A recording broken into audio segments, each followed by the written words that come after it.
आज हम पढ़ेंगे applications of Avogadro's law. First है in the calculations of atomicity of elementary gases.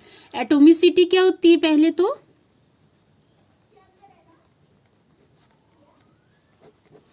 Atomicity होता है the number of atoms present in one molecule, present in one molecule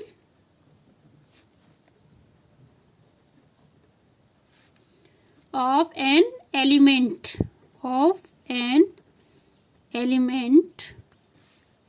is called its atomicity। Atomicity क्या हुआ? Number of atom, एक molecule के element में जितने भी number of atoms होते हैं उसको हम क्या बोलते हैं? एटोमिसिटी बोलते हैं।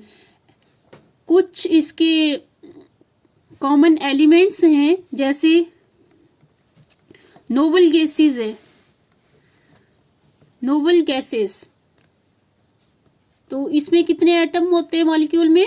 एक एटम होता है। हीलियम हो गया, नियोन हो गया, आर्गॉन हो गया, क्रिप्टॉन हो गया। इनमें सभी में क्या होता है?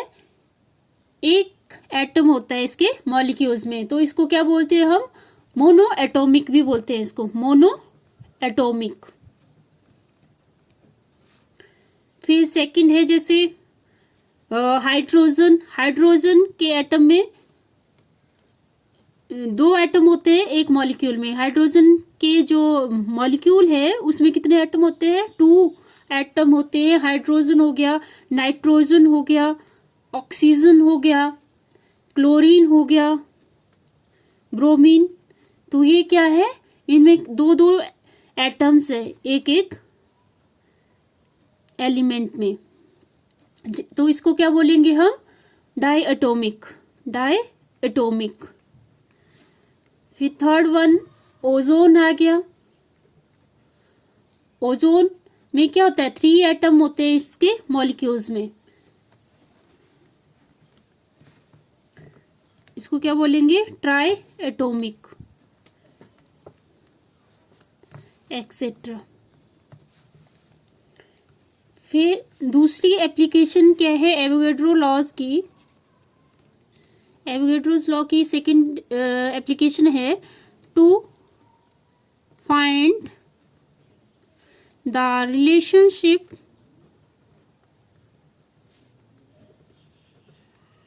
between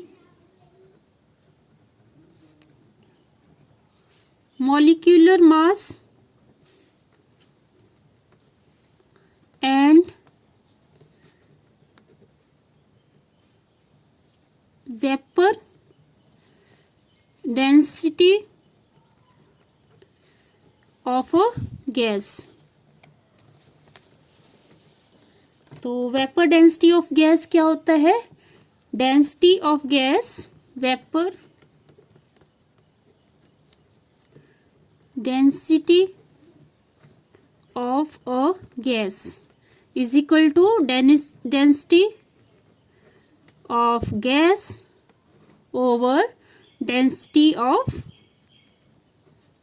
hydrogen. अब हमें पता है डेंसिटी का क्या फॉर्मूला होता है? Density mass per unit volume. ठीक है, तो क्या आएगा अब?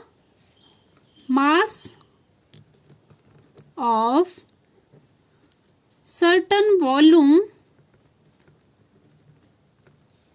Of gas at STP over mass of same volume of hydrogen at STP, standard temperature pressure. Standard temperature pressure का तो आपको पता ही होगा। स्टैंडर्ड टेम्परेचर प्रेशर जिसमें टेम्परेचर कितना होता है? 273.17 और जो प्रेशर होता है वो होता है 1 atmosphere pressure. That's implies that, अब कितना हो गया, मास ऑफ, ये है mass of certain volume of gas at standard temperature pressure and mass of the same volume of the hydrogen at STP standard temperature pressure. This implies that mass of n molecules of the gas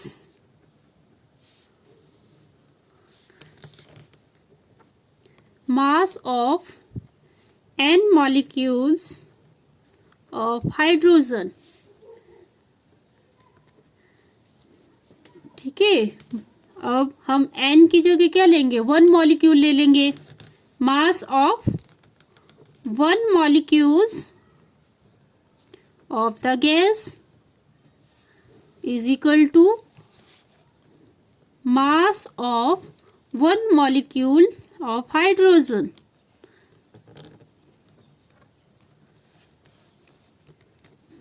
mass of 1 molecule of hydrogen कितना होता है, 2। और मास of 1 molecule of gas, इसको क्या बोलेंगे, molecular mass. Molecular mass तो क्या आ गया हमारा, vapour density.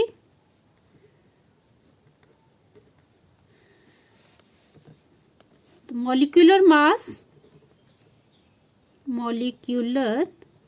Mass is equal to 2 into, ये जो 2 है ये यहां चले जाएगा, 2 इंटू वेपर डेंसिटी।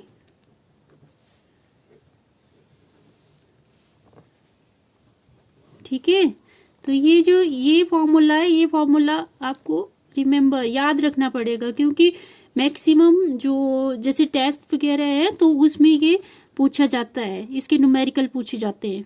तो क्या बना, molecular mass is equal to 2 into vapour density. Application क्या है हमारी, to find the relationship between mass and volume of gas. जो फर्स्ट एप्लीकेशन थी वो थी एटोमिसिटी, सेकंड क्या थी, to find the relationship between molecular mass and vapour density of gas. ठीक है, तो third one is to find the relationship between mass and volume of the gas. तो वॉल्यूम मॉलिक्यूलर मास किसके इक्वल होता है, 2 into vapour density. 2 into vapour density क्या होती है, mass of certain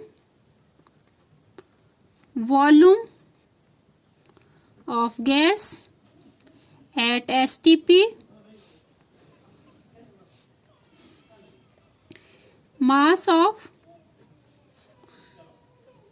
same volume of hydrogen at STP standard temperature pressure. That implies that 2 into mass of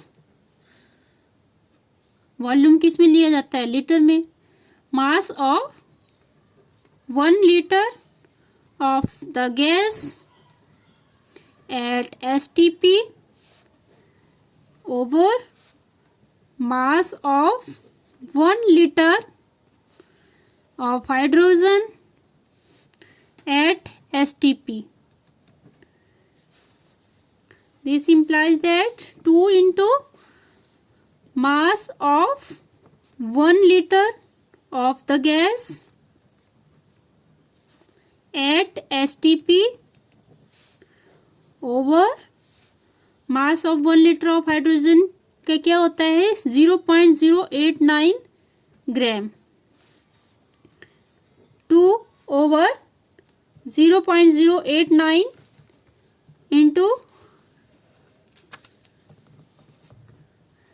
mass of 1 liter of the gas at STP. This implies that 22.4 into mass of 1 liter of the gas at STP। तो क्या आ जाएगा हमारे पास molecular mass? Mass of 22.4 litre of the gas at STP, standard temperature pressure. ठीक है, तो क्या रिलेशनशिप बना हो इसमें? मास और वॉल्यूम ऑफ गैस के बीच में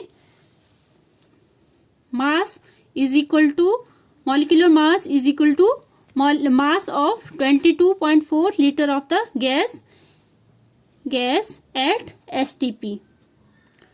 ठीक है, तो दैट्स ऑल। Thank you.